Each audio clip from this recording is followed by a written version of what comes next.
Quelques photos et toujours ce grand sourire.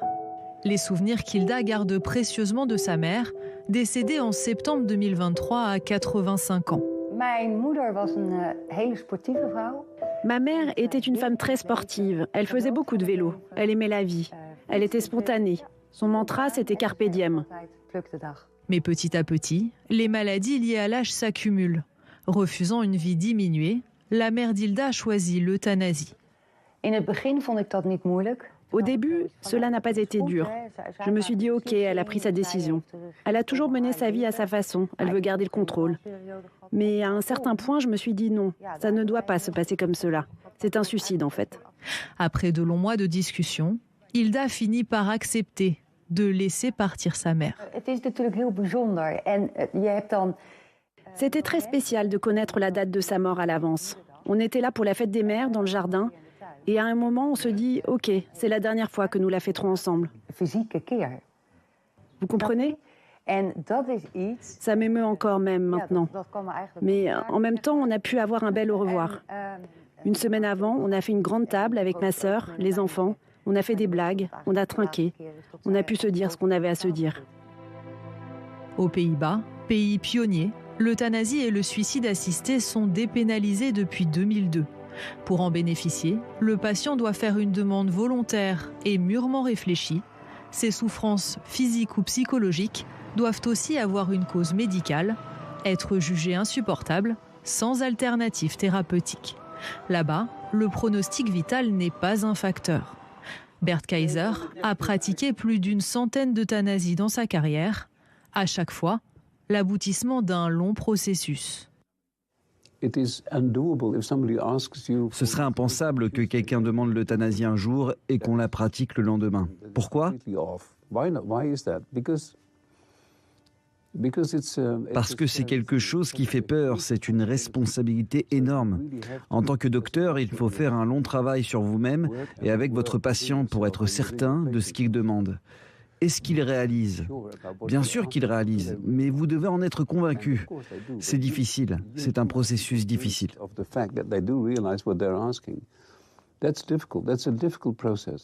Le patient doit ensuite être vu par un médecin extérieur au dossier pour qu'il confirme la décision. Aux Pays-Bas, l'euthanasie est très souvent pratiquée par les médecins de famille, mais tous ont un droit de réserve. C'est ici qu'intervient l'association néerlandaise pour une fin de vie volontaire. Elle aide entre autres les patients à trouver un professionnel de santé prêt à les aider. Mais parfois, ceux qui demandent l'euthanasie ne rentrent tout simplement pas dans les critères de la loi. Avec la loi actuelle, les souffrances du patient doivent être insupportables et avoir une cause médicale. Mais on a beaucoup de personnes âgées de plus de 80 ans qui estiment avoir eu une belle vie et qui ne peuvent pas recourir à l'euthanasie pour raison médicale. Alors en ce moment, il y a une loi en discussion pour autoriser l'euthanasie à toutes les personnes de plus de 74 ans. Une dérive pour Theo Bauer, professeur d'éthique de la santé, qui était pourtant favorable à l'origine à l'euthanasie. L'euthanasie devrait être un dernier recours, en urgence. Mais aux Pays-Bas, c'est devenu une manière de mourir par défaut. Comment peut-on affronter les épreuves de la vie s'il y a une porte de sortie si facile ? Ça pose aussi la question de la manière dont la société s'occupe de ses aînés qui coûtent de l'argent au lieu d'en rapporter. L'an dernier, les euthanasies ont représenté près de 6% des décès dans ce pays de 17,8 millions d'habitants. Et on va en débattre avec nos invités. Bonjour Alain Claes, merci d'être avec nous. Vous êtes ancien député socialiste, co-auteur de la fameuse loi Claes-Leonetti sur la fin de vie. Bonjour Laurence Garnier, merci également d'être avec nous. Vous êtes sénatrice LR de Loire-Atlantique. Et bonjour Ségolène Perruchot, merci d'être la présidente de la Société française d'accompagnement et de soins palliatifs. On vient de voir ce reportage aux Pays-Bas qui a donc dépénalisé l'euthanasie il y a maintenant plus de 20 ans. Est-ce que pour vous, Laurence Garnier, les Pays-Bas, c'est un exemple à suivre ou une dérive ? Je crois que c'est précisément ce à quoi on ne veut surtout pas arriver. Et c'est tout le travail que nous sommes en train de conduire parce qu'en réalité, on constate que dès qu'on ouvre une porte, parce qu'on veut entendre la souffrance de patients en fin de vie, ou pas d'ailleurs, hein, et c'est ce qu'il faut aussi regarder avec beaucoup d'attention. On arrive petit à petit, sous couvert de lois d'exception qui ne concernent que quelques cas, à ce que proposent aujourd'hui les Pays-Bas, c'est-à-dire être âgé de 74 ans ou plus pour finalement se voir proposer un droit opposable à l'euthanasie. Donc concrètement, qu'est-ce que ça veut dire ? Si cette loi passait, ça n'est pas encore le cas, et évidemment je souhaite qu'elle ne passe pas, ça veut dire qu'après 74 ans, il faut peut-être commencer à se demander si on n'est pas devenu une charge, on ne rapporte plus rien à la société, on lui coûte de l'argent. Tout ça est infiniment triste et c'est ce à quoi il ne faut pas arriver. Ce qui n'est pas dit dans la loi actuelle, hein, on le précise, où le mot euthanasie ne figure même pas. Hein. Alors ça c'est encore un autre sujet, on peut parler des vocables utilisés. Le mot d'euthanasie, vous avez raison, ne figure pas dans le texte de loi actuel. Pour autant, on a fait le choix de mots très pudiques pour cacher une réalité qui est bien celle de l'euthanasie et du suicide assisté et de toutes les dérives potentielles qu'il ouvre. Encore une fois, quand on entrebâille une porte, on risque de l'ouvrir très grand. Je lisais encore tout à l'heure le cas d'une jeune femme belge de 26 ans, très dépressive, qui a demandé à recourir à l'euthanasie parce qu'elle estime qu'elle ne peut plus vivre dans cet état. Elle a 26 ans, donc vous voyez, on ne parle même pas des plus de 74 ans. Voilà le type de dérive extrêmement dangereuse auquel nous ne souhaitons pas arriver. Voilà pourquoi je ne souhaite pas ouvrir cette porte-là dans le cadre de nos débats aujourd'hui. Alain Claes, comment réagissez-vous ? On le rappelle, vous êtes le co-auteur de la loi Claes-Leonetti qui instaure notamment une sédation profonde et continue jusqu'au décès. Comment vous réagissez aux propos de Laurence Garnier ? Est-ce que selon vous, il faut faire évoluer votre loi ? Est-ce qu'il y a un risque de dérive ? Alors je serai respectueux. Le débat parlementaire a eu lieu à l'Assemblée, a lieu au Sénat. Vous avez commencé l'article 4, donc laissons le travail parlementaire se faire. Moi, je peux intervenir sur deux choses. D'une part, la loi de 2016 que nous avons élaborée avec Jean Leonetti et l'avis, j'en étais le rapporteur, du Comité national d'éthique. La loi de 2016, c'est à la fois une loi de solidarité et d'autonomie. On autorise dans cette loi une sédation profonde et continue jusqu'au décès, avec l'arrêt de tous les traitements, l'hydratation et l'alimentation artificielle constituant un traitement. En ce qui me concerne, c'est une aide à mourir. Quand le CCNE a été saisi... Comité consultatif national d'éthique. La question qui a été posée a été double. Soins palliatifs, stratégie décennale, on en reviendra, c'est essentiel. Et la question à laquelle nous avons répondu, est-ce qu'il y a une démarche éthique pour une aide active à mourir? Nous avons répondu oui, dans un encadrement extrêmement précis, nous pourrons y revenir. Et pourquoi nous n'avons pas utilisé le mot euthanasie ou suicide assisté? Pour une raison simple. Car ce n'est pas le choix entre la vie ou la mort. La mort, elle est là. Et la question que la société peut se poser, au-delà du devoir de solidarité pour des personnes vulnérables, c'est une simple question. Quel est le chemin le moins pire pour la personne? Donc voilà ce qui a été posé au niveau du CCNE, argument qui a été repris en grande partie par l'Assemblée citoyenne, qui s'est déroulée pendant 4 mois, et je crois que l'Assemblée citoyenne, sur ce sujet, quelle que soit la position des uns et des autres, a été reconnue comme une démarche efficace. L'Assemblée a voté un texte d'équilibre aujourd'hui. Le travail parlementaire fait qu'il est arrivé au Sénat et le Sénat en débattra. Mais pour vous, le texte dans sa version de l'Assemblée nationale, donc dans sa version des députés, avec un droit à l'aide à mourir, vous convient? C'est un texte d'équilibre? Alors, par rapport à l'avis du CCNE, nous retrouvons l'ensemble des éléments qui existent dans l'avis du CCNE. Il y a un sujet qui n'avait pas été abordé au niveau du CCNE et qui a été abordé pour être tout à fait complet au niveau de la loi qui est sortie de l'Assemblée nationale, c'est le délit d'entrave. Et je crois que dans le travail en commission du Sénat, la commission est revenue sur ce sujet. Supprimé, ouais, Dernier point. Nous avions parlé, pour que les téléspectateurs soient parfaitement informés, de moyen terme.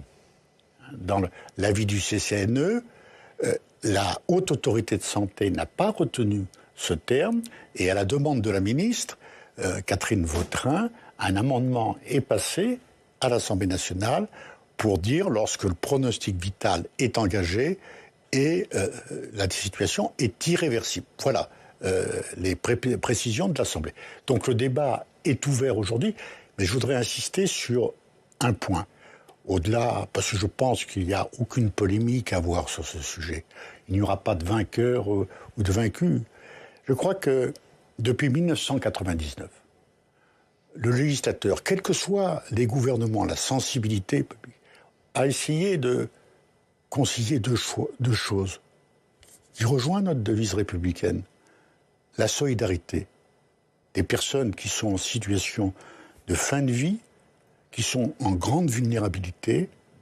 Il y a un devoir de la société à travers les soins palliatifs. Nous y reviendrons par la suite, je suppose. Oui, on va y revenir, mais juste pour... Et le deuxième sujet, c'est l'autonomie. L'autonomie, la loi Kouchner a fait une ouverture sur l'autonomie. La loi dite Claes-Leonetti a parlé d'autonomie, et là on aborde l'autonomie. Ce ne sont pas deux concepts qui s'opposent, ce sont deux concepts qui sont complémentaires. Laurence Garnier, Alain Claes dit le texte de l'Assemblée est un texte équilibré. Vous ne le jugez pas comme tel, vous ?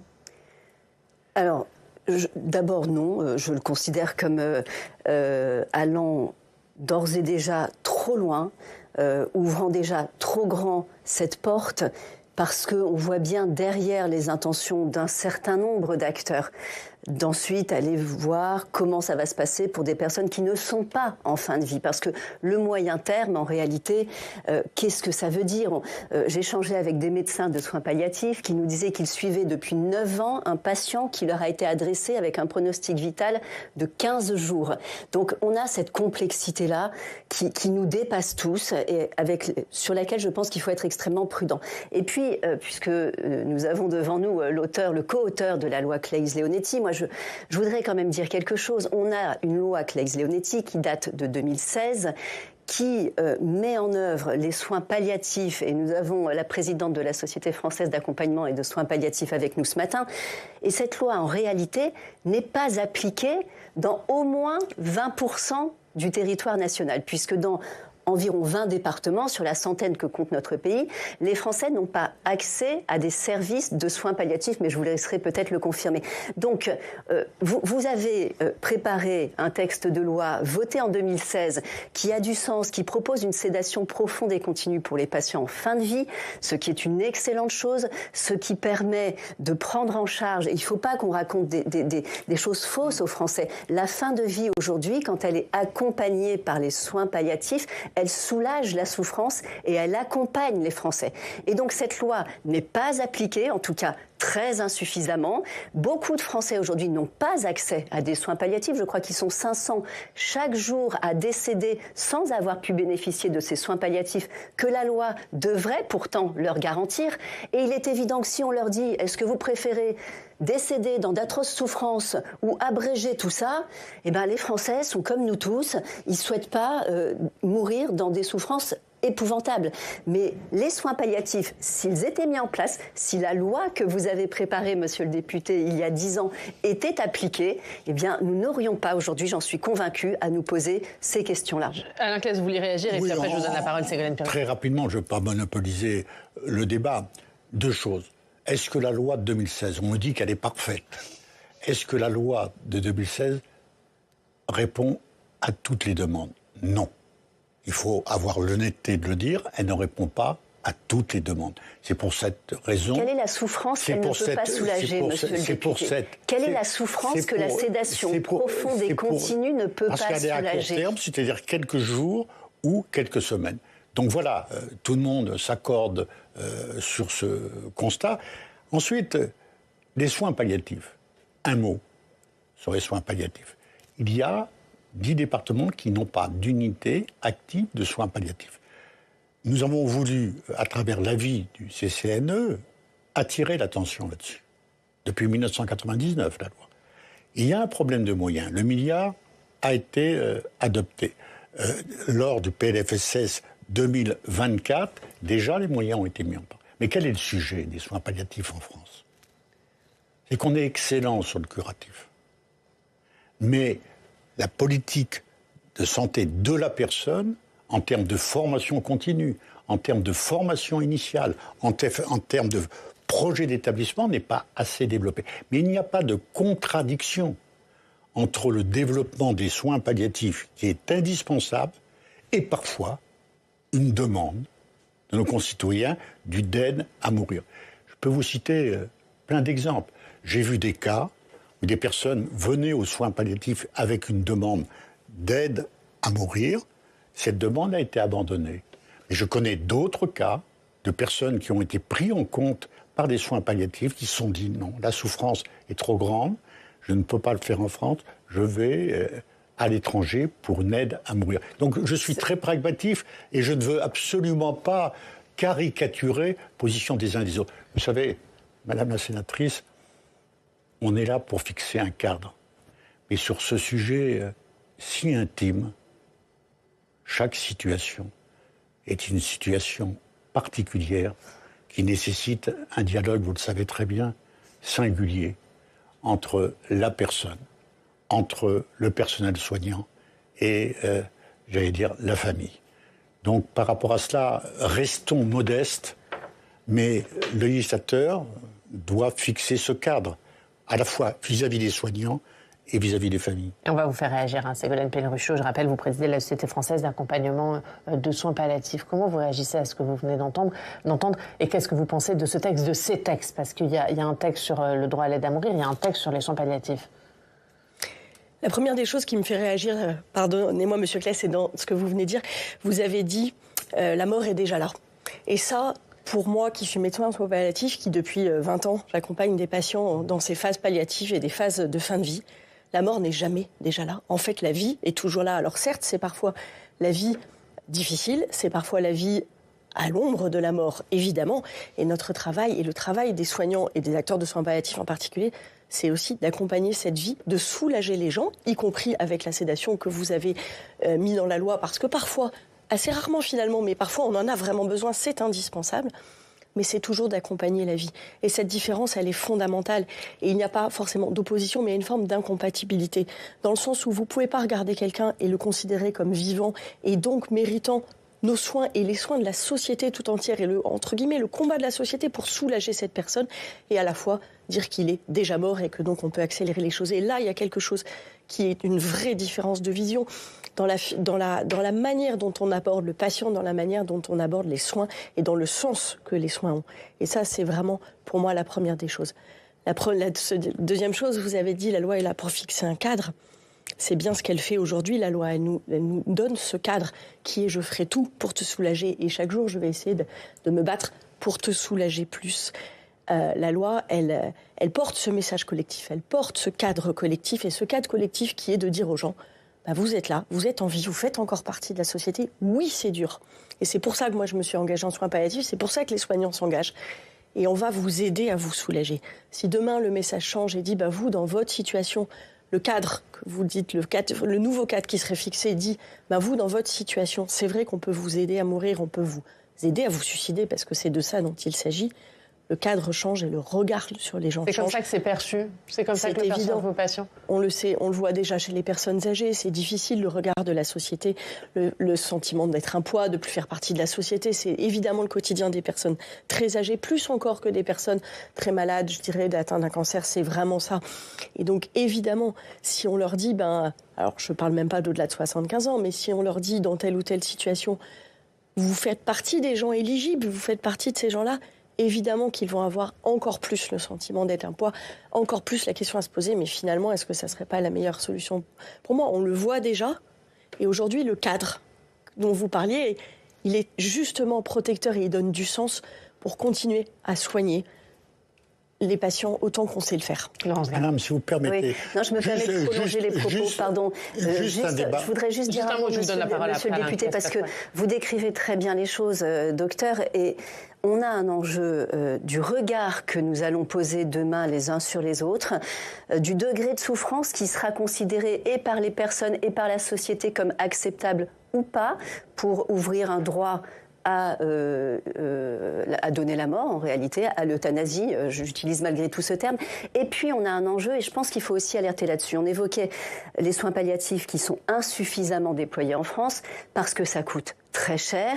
Et on a un enjeu économique dont on parle peu, dont il faut parler avec pudeur, mais dont il faut parler quand même. Parce que moi, je suis profondément interpellée par le fait que le texte que nous sommes en train d'examiner actuellement au Sénat, il a le soutien de mutuelles. Je crois que ça doit quand même... Il y a des mutuelles en France qui soutiennent ce texte. Qu'est-ce que ça sous-tend? Qu'est-ce que ça veut dire quand on parle de fin de vie et d'abréger les souffrances de la personne par une injection létale, alors qu'on n'a pas les moyens aujourd'hui d'avoir suffisamment de médecins en soins palliatifs? Qu'est-ce que ça veut dire quand on parle de souffrance psychique, psychologique, alors que la psychiatrie ne s'est jamais aussi mal portée en France? Donc clairement, et on voit dans certains pays qui ont, il y a déjà quelques années, légalisé l'euthanasie, on voit que ça génère aussi, d'ailleurs certains pays en font état de manière très décomplexée, des économies budgétaires pour les budgets que nous, en France, on appelle la sécurité sociale. Attention aussi à cet enjeu-là dont on parle très peu, mais qui est parfaitement sous-jacent, et le soutien de certaines mutuelles en est la preuve. Alain Claes. Non, Madame la sénatrice. Je crois qu'on peut avoir un débat riche, respectueux, mais je ne pense pas qu'il faille utiliser ce mot économique. Je pense qu'il n'a rien à faire au débat. Et je voulais rappeler quelque chose à Madame la Présidente. En 2016, vous savez, votre association a combattu un mot dans la proposition de Jean et de moi. C'est le mot sédation profonde continue. Et il y a eu une pétition à l'époque, un article de presse, de certains responsables de soins palliatifs, en disant « Nous refusons une sédation profonde et continue ». Le mot « continue ». Et ce débat, on l'a retrouvé au Sénat, à l'époque. Et ce sont les mêmes personnes aujourd'hui qui refusent une aide à mourir. Moi, je rappelle cela parce que c'est un... Et il n'y a pas d'évaluation aujourd'hui très précise. Ça a été évoqué dans le débat hier au Sénat, dans le débat général, sur l'évaluation de l'utilisation de la sédation profonde et continue jusqu'au décès. Il faudra débattre de ça, mais c'est un sujet ouvert. Mais je voudrais vous rappeler cela. C'est-à-dire que votre association... certains membres de l'association, parce que je suis toujours très prudent, je ne veux jamais caricaturer les positions des uns et des autres. Mais sur les soins palliatifs, moi je vais vous dire quelque chose, si vous m'autorisez. On aura gagné le combat sur les soins palliatifs quand il n'y aura plus de service de soins palliatifs. Je veux dire par là, quand les soins palliatifs seront intégrés totalement dans les parcours de soins de nos concitoyens. C'est-à-dire lorsque dans un service de cancérologie, ça commence déjà, lorsqu'on soigne la tumeur, on soit capable aussi de prendre en charge toute la personne, et c'est votre raison d'être. Mais ça, on se retrouve là-dessus, Monsieur Claes, vous connaissez bien les soins palliatifs, c'est évident que les soins palliatifs, et on le dit trop souvent, ce n'est pas que les unités de soins palliatifs, ça doit être l'ensemble des soignants. Il y a un énorme problème de formation, il y a un énorme problème sur le tout guérir. Et ça, je suis parfaitement d'accord avec vous. Je partage votre avis.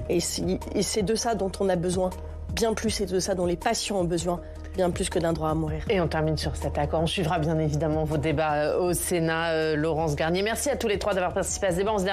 On termine par une belle histoire, toujours sur les soins palliatifs. C'est le travail qui est mené à l'unité de soins palliatifs de l'hôpital de Calais. C'est Peyo, que vous connaissez sûrement, un cheval qui murmure à l'oreille des patients, un cheval thérapeutique connu pour apaiser les patients en fin de vie. Il accompagne les équipes médicales. Il est calme, doux et patient avec les malades, c'est ce qu'ils disent. Il modifie l'atmosphère de l'unité. Et le 4 février prochain sort un documentaire signé Thomas Balmès, À demain sur la Lune, qui plonge en immersion donc avec Peyo dans cette unité de soins palliatifs. Merci à tous les trois d'avoir été avec nous. Merci à tous de nous avoir suivis. Très bonne journée, on se retrouve demain.